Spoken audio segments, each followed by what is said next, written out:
talk about what menopause is and kind of how it shows up. Menopause is medically determined as 1 year without menstrual cycle. And quoting my friend Edie again, once you're in menopause, you're always in menopause. There is no technical post-menopause.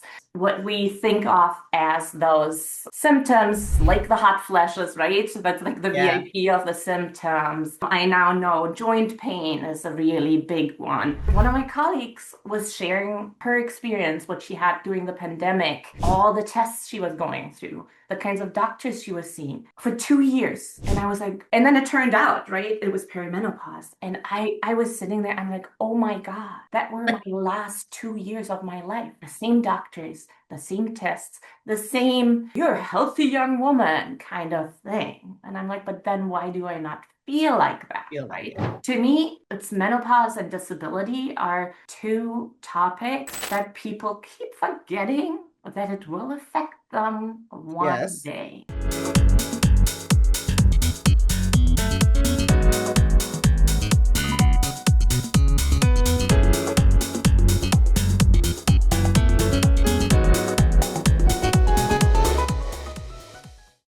Welcome to the On Air podcast. This podcast is a program of the American Association of Veterinary Medical Colleges Thrive Initiative. The podcast explores various issues related to diversity and well-being in the veterinary profession and provides the AAVMC an opportunity to offer ongoing programming to our member institutions and all veterinary professionals. My name is Dr. Lisa Greenhill, and I am the Chief Organizational Health Officer here at AAVMC.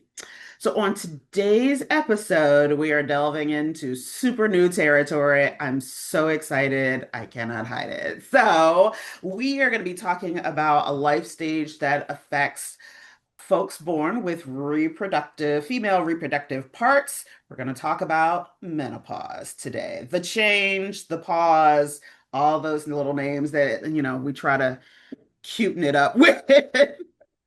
So, while menopause is a natural life stage, its impact is anything but small, from brain fog and sleep disruption to hot flashes. Some of us also get cold flashes and shifts. The experience can shape how people feel, function, and engage in work. For generations, no one really talked about the change openly. And as a very proud Gen Xer, I'm delighted to be a part of one of the first generations that is loudly discussing this lived experience. So, menopause is a part of the spectrum of diversity that really does need more discourse, especially since approximately 47 million folks globally start perimenopause each year. 47 million out of, billions of people. That doesn't sound like a whole lot, but let me give you another data statistic to just kind of contextualize this. That's just starting perimenopause. At any given time in the US, about 75 million folks are within the window of perimenopause, menopause, and postmenopause. And just in case you were wondering about what that scale is just for the US, that's approximately 43% of all folks in the US that are born with female reproductive equipment. 43%. That's a lot. That's almost half. That's a lot. And so in this episode, we're going to talk about menopause, what it can look like on the job, why it matters for employee well-being and retention, and how organizations can kind of maybe respond with empathy, flexibility, and some practical support. So today's guest gave an amazing presentation at a conference I attended earlier this year, and I think it might have actually been one of the first sessions that I've ever seen, even on a diversity conference program, specifically talking and focusing on menopause. Y'all should know the room was packed, and it was packed with folks across the gender spectrum, across the age spectrum. So I am delighted to welcome my guest, Toni Buckley, who led an amazingly enlightening, passionate, and hilariously frank session in Philly earlier this year on the impact of menopause in the working environment. Welcome to the show. Thank you so much for this wonderful introduction, Lisa. I'm so excited to be here and to continue the conversation on the national level. Thanks so much. Yes, yes. This is the timing of your session could not have been better just because my colleague Dottie Gray, who is AAVMC's chief operations officer here at AAVMC, she and I were just chatting about potentially exploring benefits related to menopause and what might that look like at an organization like ours. So then I go, and I'm opening up the like conference book and I'm like, what? Yes, I am there. It was standing room only. We laughed, we cried. It was great. It was just great. So, Toni, as is our custom on the show, I like guests to kind of introduce themselves and kind of drop yourself into this conversation. So, with that, you have the floor for a minute or so. Thank you so much. I learned a beautiful prompt from my friend who is a menopause empowerment coach, Edie Pazales, and she asks people to introduce yourself through the lens of menopause, which I think is so beautiful because it's so accessible, because everyone can do it. Because guess what? Everyone knows someone who has or will experience menopause. Yeah. So I am first and most important in this conversation, I'm not a healthcare professional. My expertise is in organizational culture, in higher ed, specifically in employee well-being and retention. And so that's how I'm coming into this conversation. I'm the director of mission, values, and community impact at a beautiful small community college in Western Massachusetts. I did not grow up in the US. I actually grew up in Germany. My family is originally from Syria, the beautiful Golan Heights you see in the background of my screen here. And I think that always impacts how I approach the job, which sometimes leads me to just talk about things that others don't talk about or bring things onto the radar that others don't necessarily have on the radar, especially in higher education. So when it comes to menopause, it really came into the conversation here at the college through employee resource groups. So maybe over a couple of years ago, I started planning out the launch for our first employee resource groups. And one of my colleagues, a faculty member, brought up the idea of what if we had a group where we can talk openly about menopause and safely about menopause. And I immediately thought it was amazing. I am not Gen X. I'm an older millennial. I thought I probably am not in that window yet. I probably don't have enough lived experience to lead a group like that. But my role is to create these spaces. So for everyone out there, if you don't have the lived experience because you weren't born with a uterus and ovaries, or because you think you are so far away from it age-wise, think twice. There is a way in, there's a role for you. And why I brought it to the conference is that I think that we all, especially when we're working to support marginalized populations on our campuses, have the opportunity to create those spaces. So that's what I knew instantly. I can create or help create a space on campus. I didn't instantly have someone to lead the group, but I think we can get to that later. I can give Yeah. shout outs to the leaders on campus. But thanks to the process, I realized where I stand when it comes to menopause. And that was this realization that at my age, an older mom of a young child, I slipped from postpartum straight into perimenopause. And I was struggling for years to figure out what was going on with my body. And I'm still, still struggling, still figuring it out. Sure.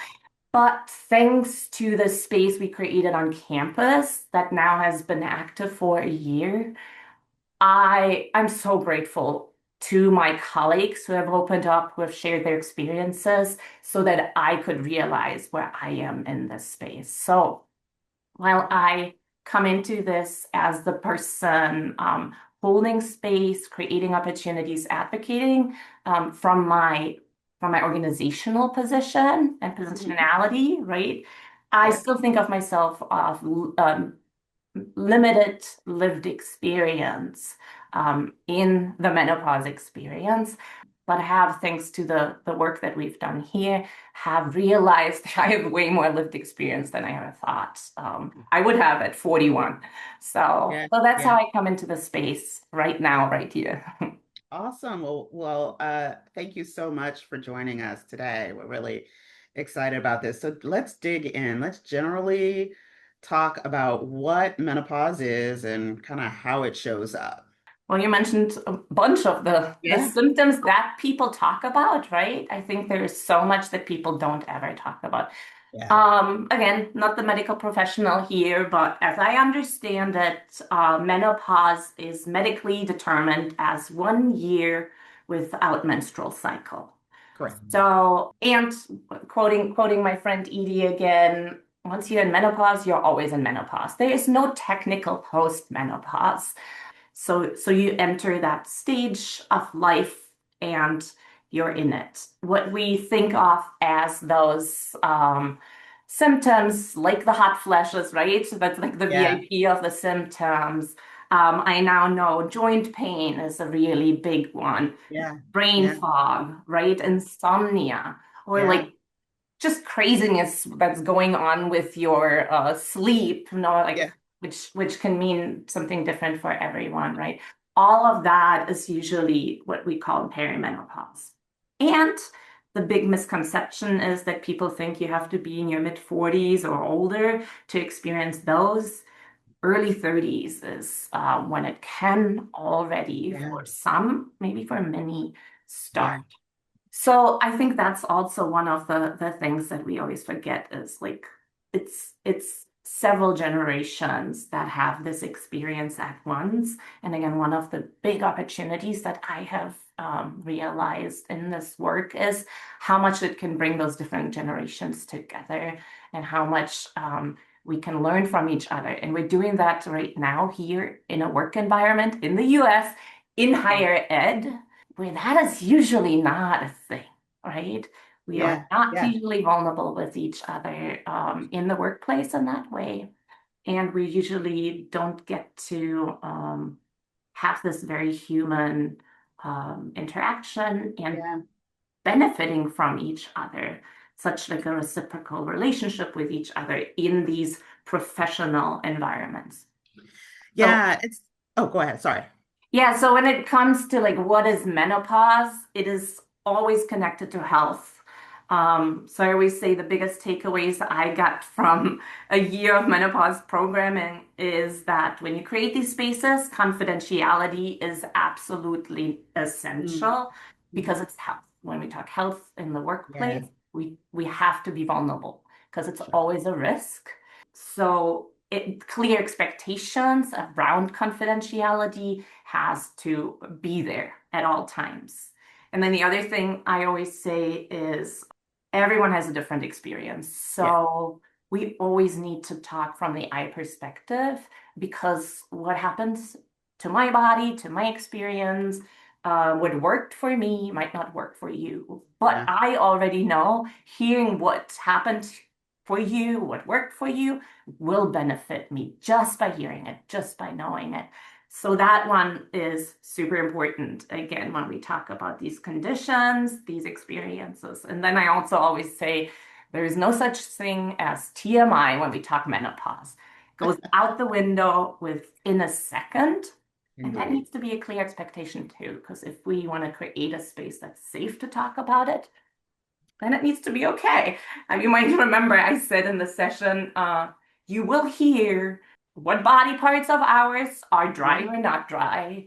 You will hear what is going on in the bedroom or not going on in the Out in the bedroom. bedroom. And Yeah. those things, again, we're not used to talking about in the workplace, but we will Yeah. be talking about it when we talk menopause, at least when we Great. do it in the In trusted that space. Yes. containers that we built and that we take the Correct. time to build.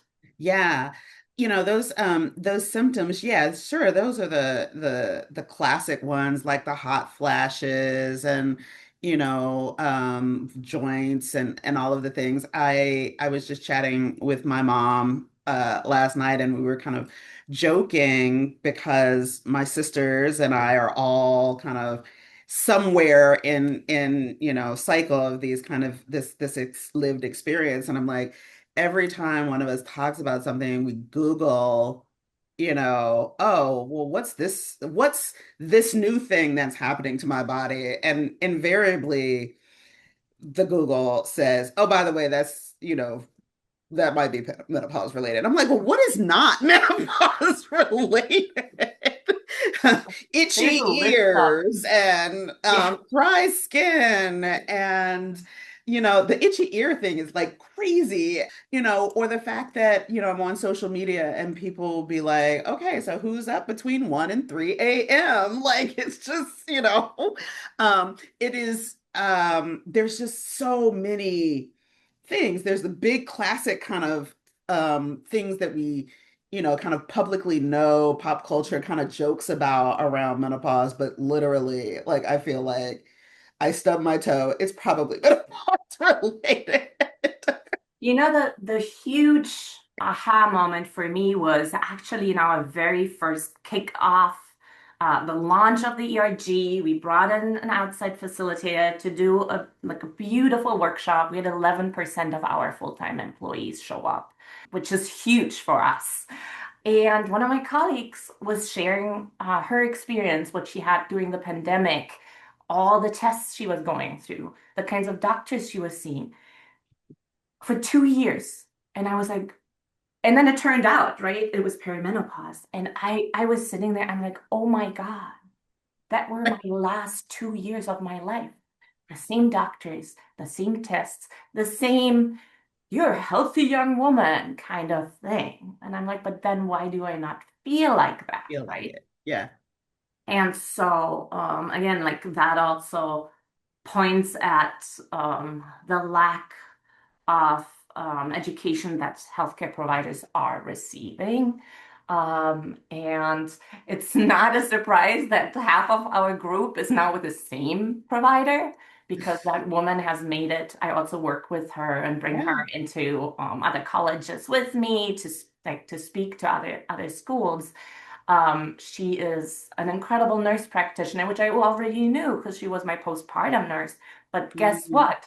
She has the message and the like mission to remove the stigma for women and Yeah. for anyone experiencing menopause in our small community. And so, like everyone, all my colleagues here at the college are like, "All right, Molly, are you there? Do you have need more spots?" And yes, she's taking them all. And that's such a huge gift. I just recently talked to my friend and a mentor of mine who lives in the Boston area, and her doctor, she's about 5 years or so older than me. Her doctor had one recommendation for a practitioner for her who was specialized in menopause. One in the Boston area. That was Wow. all she could recommend to her. Wow. And Wow. so I think again, like that is one of the big issues with all the symptoms, not being able to put them together, not being able to pinpoint that, you know, all those things, like the one thing that they have in common is that you're probably in menopause or in perimenopause, especially. Yeah. Yeah. So, as I said at the top of the show, and we talked about before we actually started recording, we seem to be in this new era, right? This was something that folks certainly didn't talk about in mixed company or publicly. Maybe there were like little pockets. I don't know what the group chat looked like before cell phones, but I do think that clearly we're seeing some type of cultural shift in talking about it. Now, I am happy to disclose that before we started recording, and I was talking about that 43% of American women, I'm like, yeah, it's because we're tired. Like, and there's so many of us that we're just like, nope, we're going to kick this door in. But what do you think has really changed that has kind of freed us, if you will, from that legacy of it being such a taboo topic to discuss. Yeah, I mean, I haven't like deeply looked into the history of menopause in the United Sure. States on that aspect yet, but I think my first response to what you was that is why people in our field need to do this work because we've been systemically marginalized around the Mm, topic of menopause, right? yeah. So they spent a lot of time, a long time ago, up to now still, to tell us that we should be, to create systems, right, that make us believe that we should be ashamed of it, Yeah. that it's something terrible, it's something really bad that we're going through, and afterwards, right, we're kind of done. Yeah. It's over. Yeah. Um, We're on the shelf. that it's we should be ashamed by what is happening, right? We're also being maybe even vilified for some of the Yeah. things we experience. And so I mean, obviously, like 2017, right, was Me Too movement. I think that really empowered many of us who experienced menopause to questioning Yeah. some of this stuff. And, this last year has definitely helped in questioning and actively rejecting what we as women and as queer and non-binary and trans folks have been told to believe about ourselves. So I think we're just generally, many of us are just generally questioning those those Yeah. internalized like Yeah. um, let's call them internalized struggles, and we're not willing to do it anymore. I also Yeah. think that it's our generations, right, of Gen X and millennials who we now grew up more with seeing more, Yeah. Yeah. knowing there are more shared the experience is shared, right? Yeah. Because I have a colleague who says her mom is still saying she never went through menopause, never happened, right? Still just um in that mindset of like, no, didn't happen to me. I think also our parents' generations, I don't know if it's a badge of honor having to go through the Mm, struggle, or if it yeah. was also maybe like the shame or guilt around it, probably too. And then in Yeah. American hustle culture, I think you kind of Yeah. just power through it quietly without complaining about it, because otherwise you're a complainer. Yeah.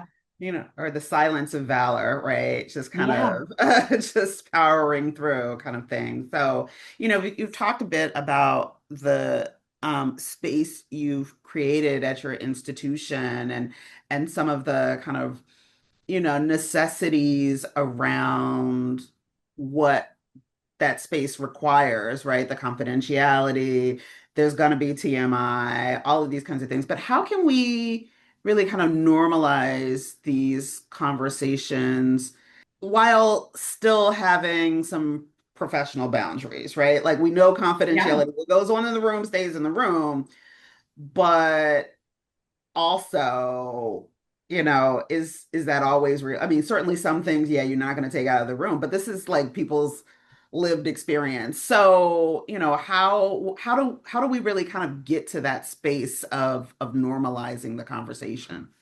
Well, just be loud Just do about it. it. You don't need to be loud about your own, like, your health situation, but I'm watching the campus and it's been really fun. So in the beginning, when I started talking about it and we started talking about it, we got reactions similar to the ones that I get outside of campus still Mhm. all the time. Silence usually, or like a little like discomfort, right? It's like especially men. Um, but here on campus, it just took a few months from people being like, "What do you mean you're talking about menopause?" to or silence to some might be annoyed when they hear us talking about it again. But there's really not much. I don't see people reacting with silence or discomfort anymore. Mm, They mm, just know we talk mhm. about it. They're going to keep talking about it. They're going to be loud about it. And what I've done too is we have different levels, I would say, of Okay. engagement, right? We have the employee resource group, which is the I don't like safe space, but it's the space Brave in space. which, yeah, in which we created these clear expectations, and we know we have shared experience. It's open to everyone, But generally, people showing up have been those with a lived experience. And then we've done training for the campus. We've offered workshops where supervisors and managers were encouraged and leadership, but everyone was welcome. Nice. And I saw leadership with lived experience open up in some of those. We've held community film screenings where the public was invited.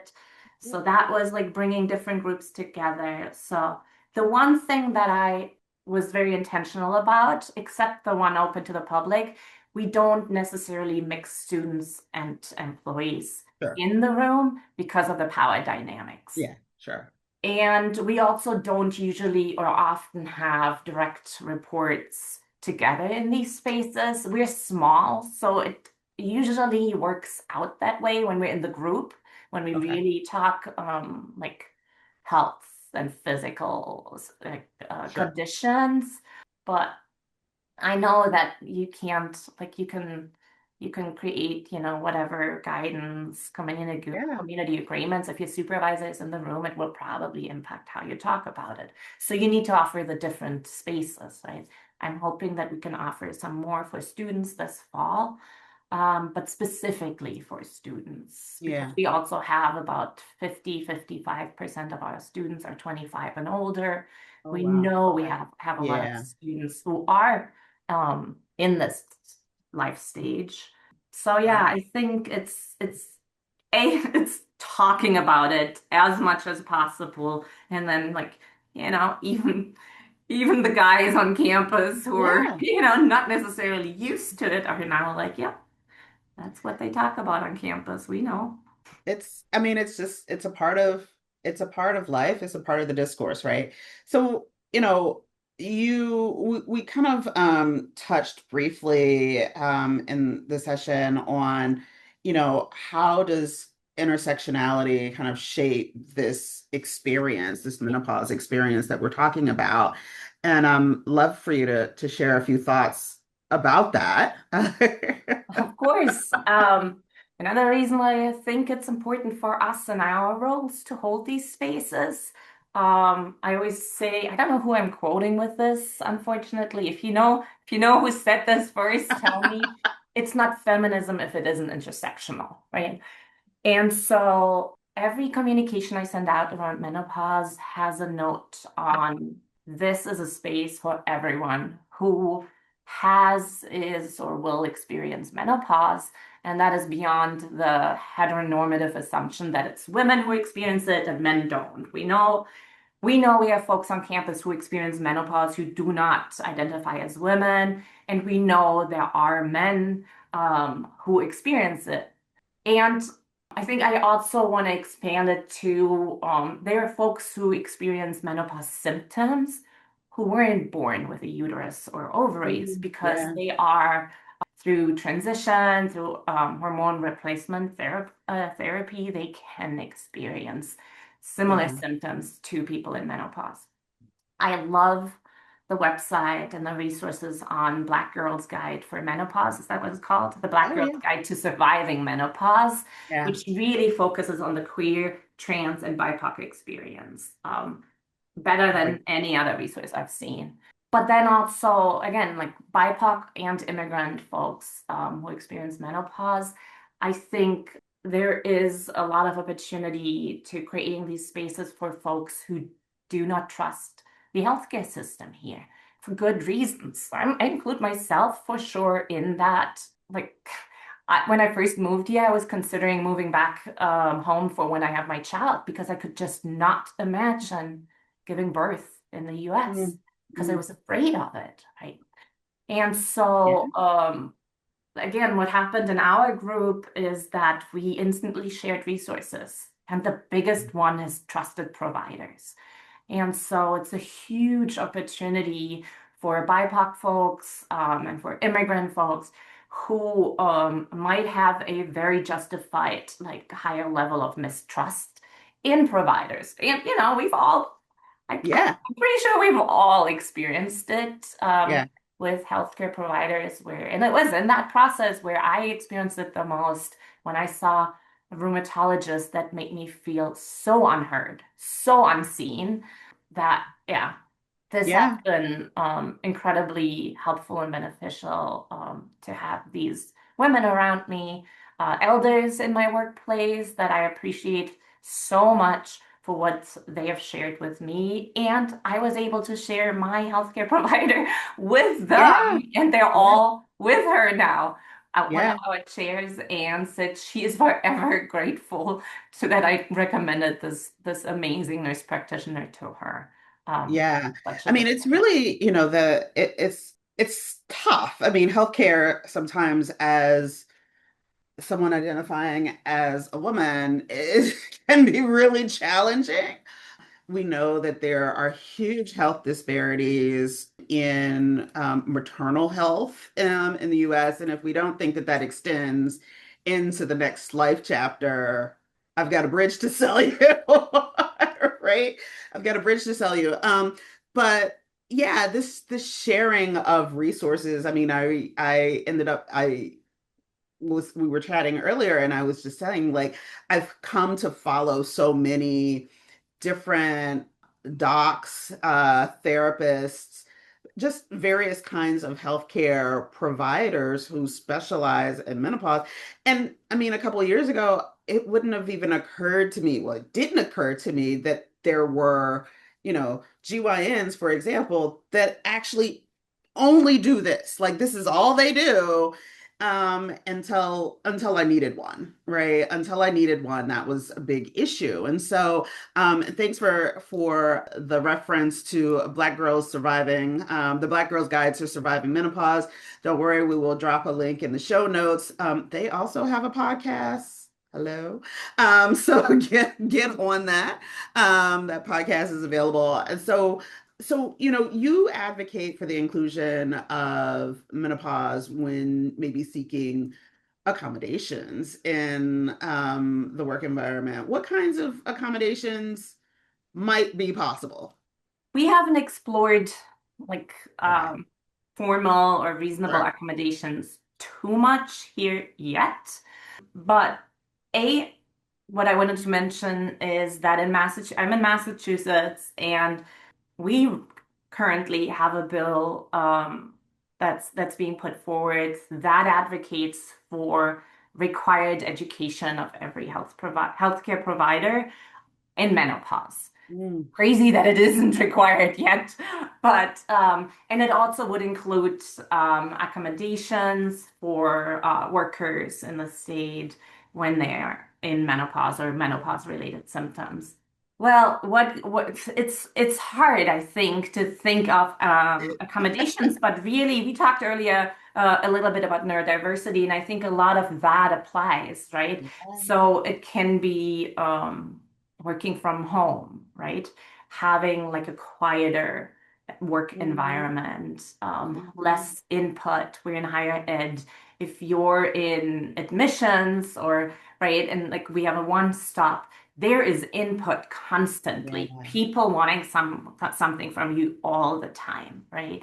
We offer virtual meetings with our students. They can meet with their Yeah. advisors online, and so working from home opportunities are, I think, Helpful. thank you, pandemic, but one of the most Helpful. helpful Yeah. and probably like general accommodations that support so many Yeah. different challenges. I also think that, yeah, again, like a lot of neurodivergent accommodations Accommodations. apply, Yeah. right? There can be like tools for time management, for Yeah. project management. Those are things that can be really helpful.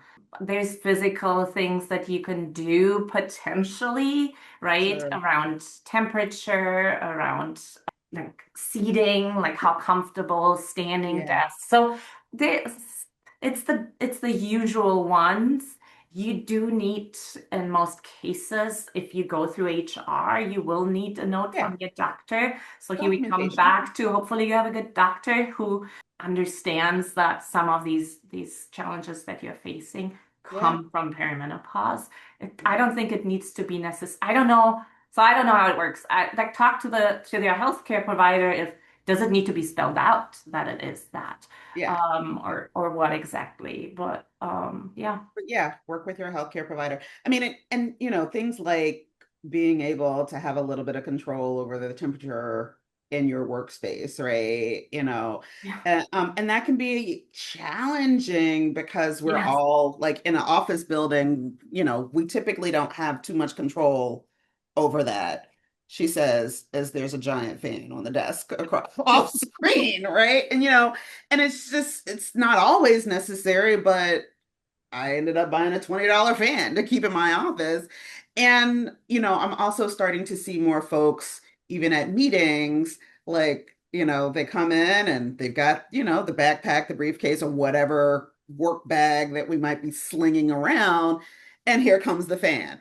The other thing I think, post-pandemic is that, and I don't know, I just don't remember them before the pandemic, but I mean, they seem to be really popular now. All of these USB rechargeable hand fans or fans that you can put like, in your purse, on your person, clipping. We were chatting at lunch yesterday about like, oh, here's some new fans. And, the pictures are always like middle-aged ladies with this fan like clipped to their clothes. And I'm like, your demographic. It's okay. Yeah.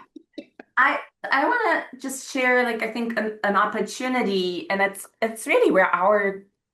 our group started was the opportunity for advocacy, right?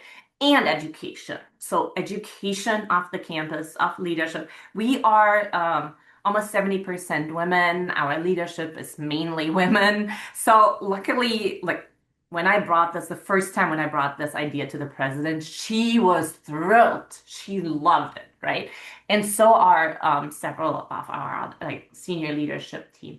But the faculty member, what she brought to me originally was that she didn't know how to get through a 3 hour lab without going to the bathroom to change her pad or her tampon if she didn't have a lab tech with her because she couldn't leave the students alone in a lab, right?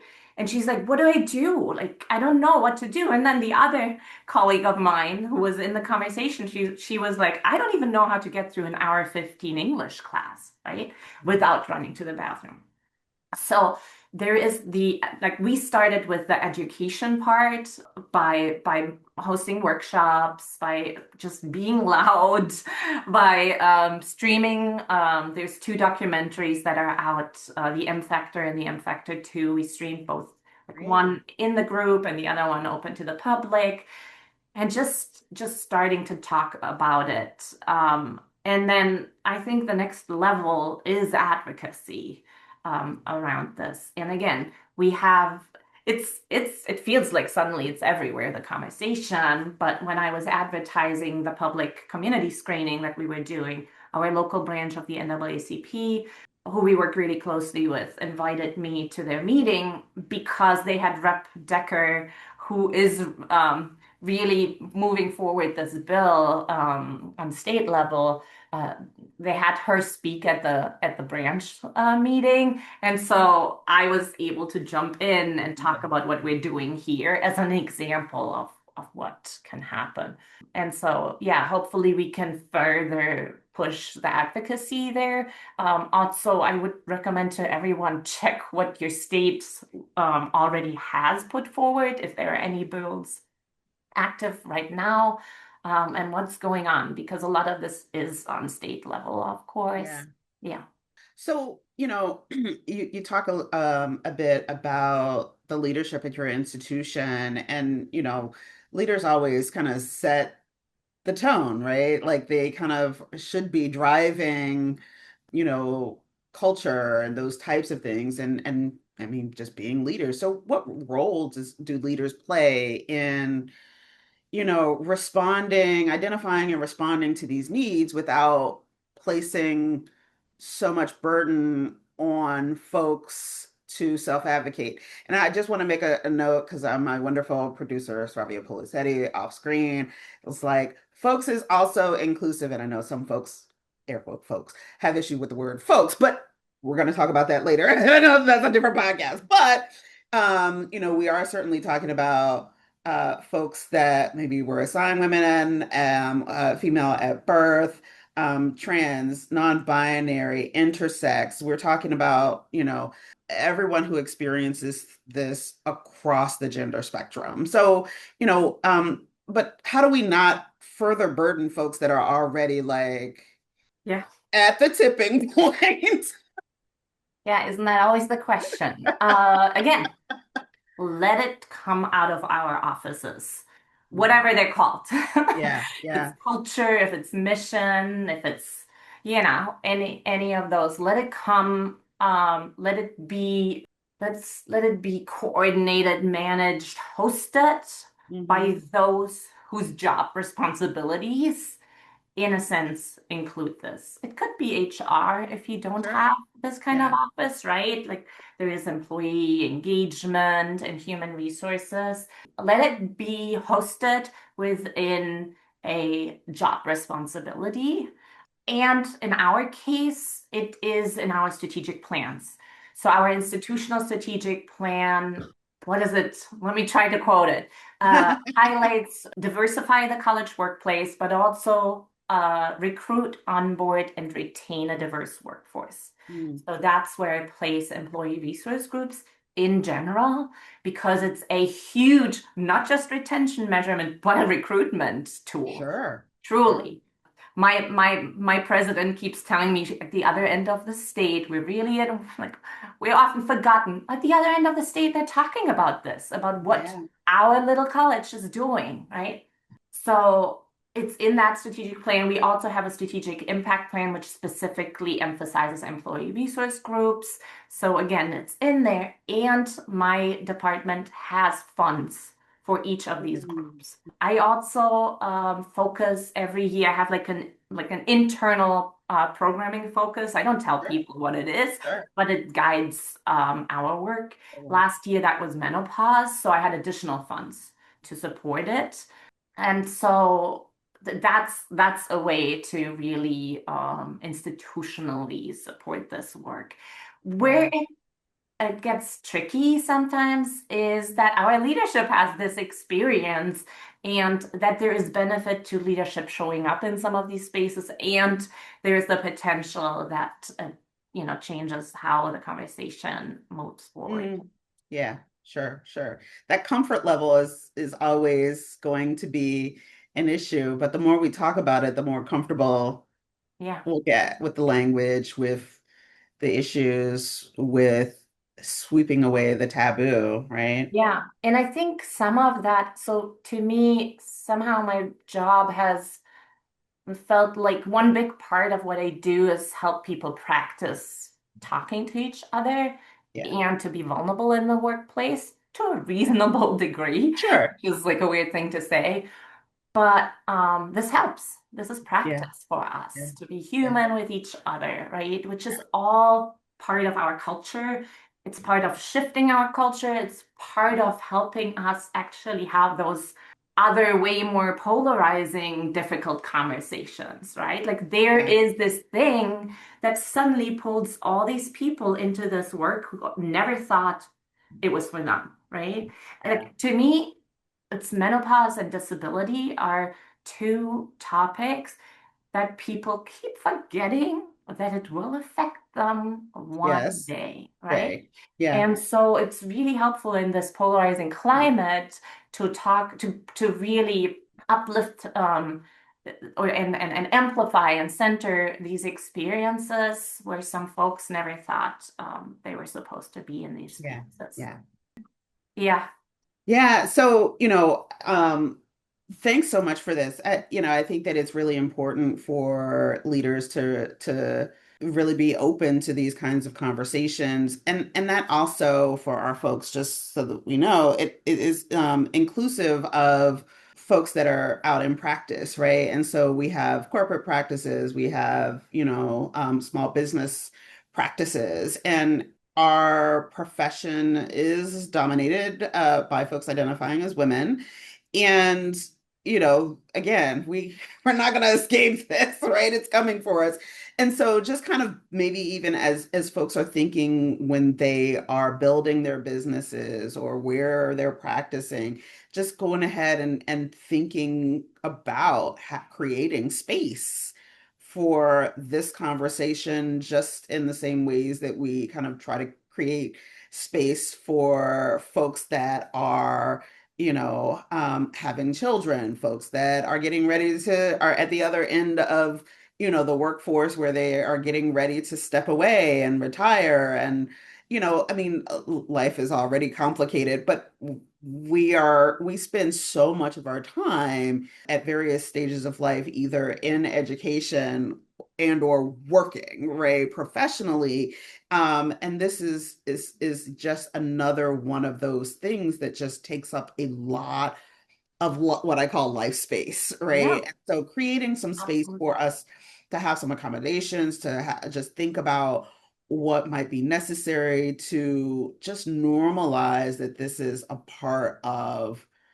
just a part of working with folks experiencing Yeah. this life stage. So I've been thinking so much about this one aspect of it. So I've been talking to a lot of people at other colleges, folks who run their women's centers or women group, DEI folks, really a lot of Northeast based colleges have been reaching out to me since the conference, and they want to like bring me in to start to kick off conversations. And these conversations have been so beautiful. They have been so amazing. So it's usually, like Yeah. a half hour Zoom call, but no matter where I bring up this conversation, and that happened at the conference the night before the session. We in our chapter, we're one of the biggest chapters. There were like 40 to 50 people at a social. We all introduced ourselves and were asked to share what we were talking about. And when I shared the title of my session, the women in the room were losing their minds. They started screaming and wooing and like cheering. And I was like, whoa, I think some people will show up. I'm like, wow.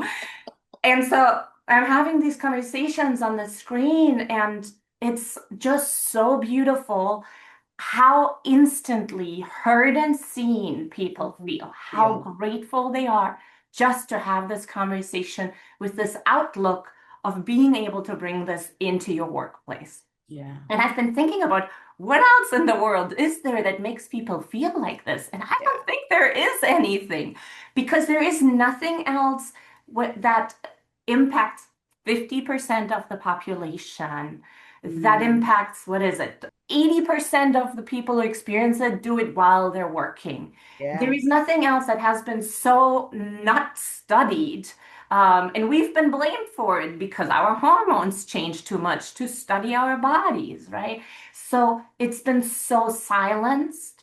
And just like I said, like these initial conversations with folks, especially with folks who experience it, people have cried, people have laughed out loud. I don't think there is another topic that makes people feel like instantly So so visceral. heard and Yeah. seen.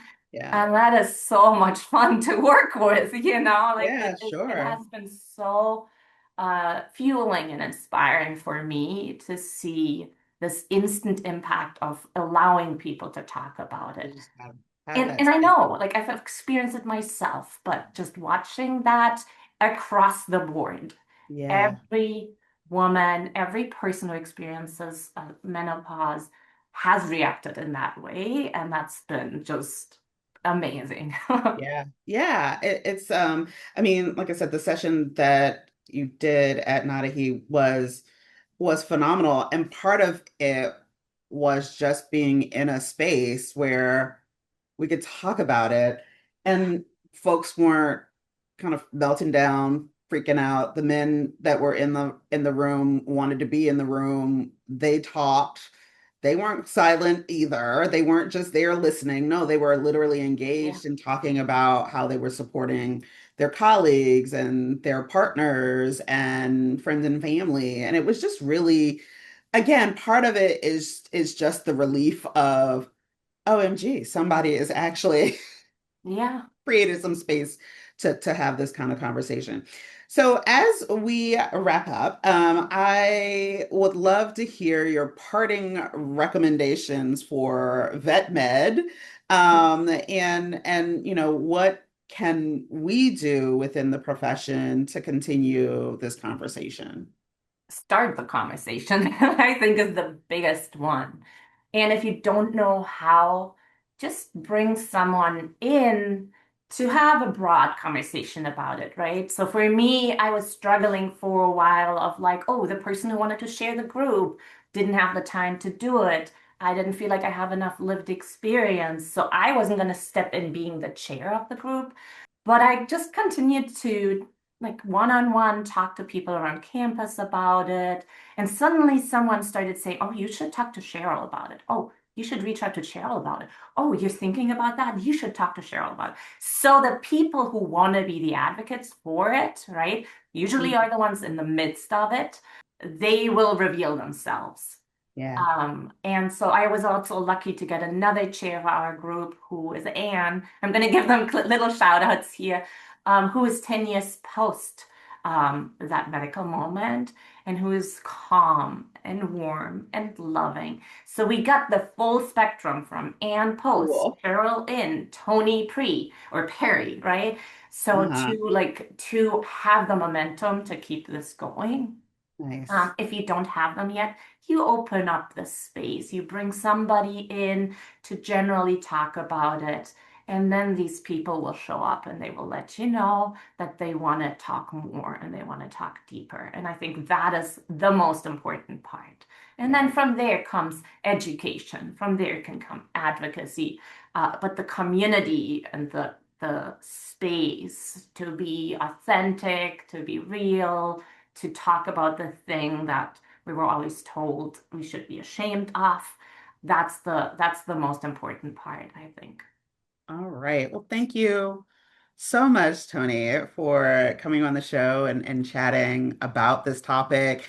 It's again, I was just so excited to finally see a conference session somewhere on this. And again, like I said, I wasn't alone. The room was packed. So thank you for the work that you're doing at your institution and for your willingness to kind of share those learnings thus far with Vet Med. Thank you.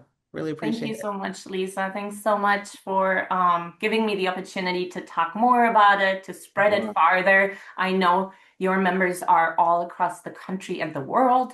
It's Yeah, just really exciting to to to do this, to talk about it and keep talking about it. So thank you so great. much.